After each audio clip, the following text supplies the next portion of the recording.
Hey friends, today I've got something really exciting to share with you.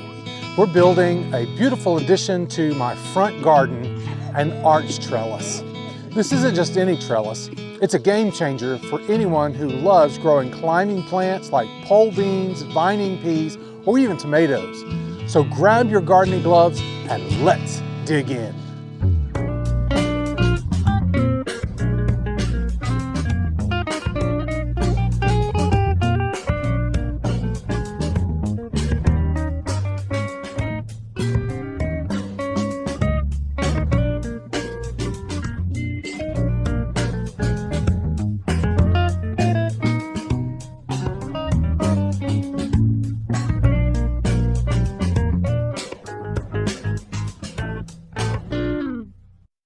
Hey, if you'd like to get 10% off some great treats for your pets, check out the Grubterra link in the description.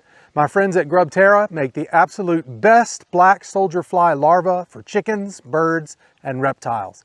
And they also make excellent treats for your dogs, all while helping the environment.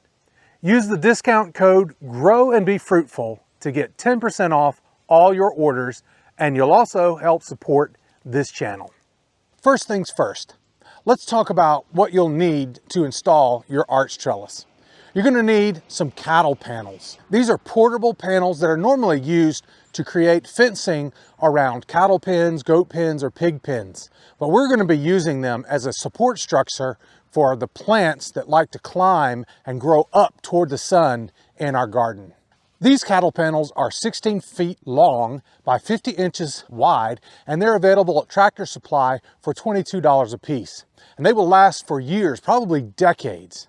And the way I do it, you don't even need any tools, just some straw bales and some zip ties. We're going to line up 2 rows of straw bales about 48 inches apart. That's wide enough for me to drive my riding mower through them so I can cut the grass in the middle. The weight of the straw bales will hold the cattle panels in place. If you don't want to use straw bales, you could also use 5-gallon buckets filled with dirt. Or if you want to grow directly in the ground, you could use some sturdy tent stakes to anchor the cattle panels to the ground. Now, the width of your cattle panels will determine how many hay bales you need. I'm using 4 cattle panels, and that means I'm going to be using 8 hay bales on each row. So that means I have 16 hay bales altogether.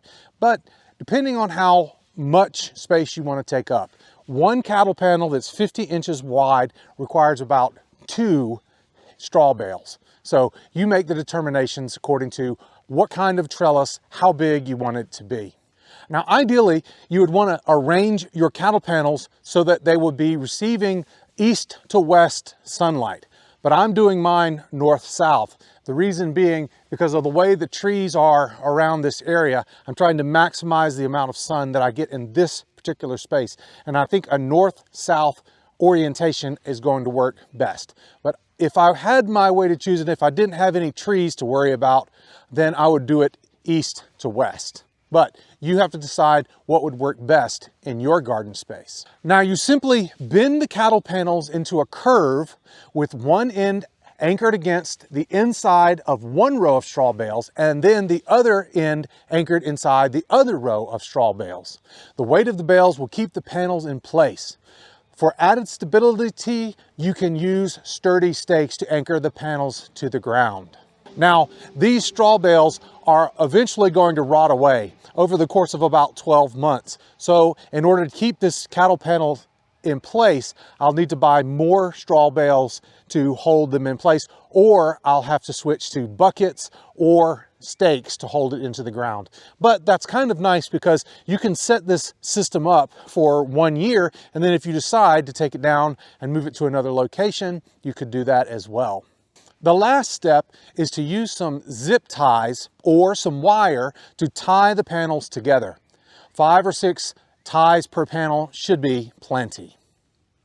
All right, look at that. Our trellis is standing tall and strong, and I can grow directly in these straw bales because I've conditioned them naturally over the last few months. They're ready to plant plants directly into them, or seeds. So in just a few more weeks, when the weather warms up a bit, I'll be ready to plant directly into these bales. I'll leave a couple of links in the description for videos that will teach you how to condition straw bales so that you can grow in them like I do. One video teaches you a natural method that can take place over 2 to 3 months. The other method is a quick method, which means you can get your bales ready in just as little as 2 weeks. I'll leave a link for both of those videos in the description of this video. And be sure to follow all my gardening adventures this season to see how this trellis garden turns out. I plan to grow several varieties of climbing pole beans on this trellis. The vines will climb right up over the top of the trellis, seeking out the sun. And I'll be easily able to pick beans off of the vines. I can even walk under into the shade and pick beans while I'm in the shade.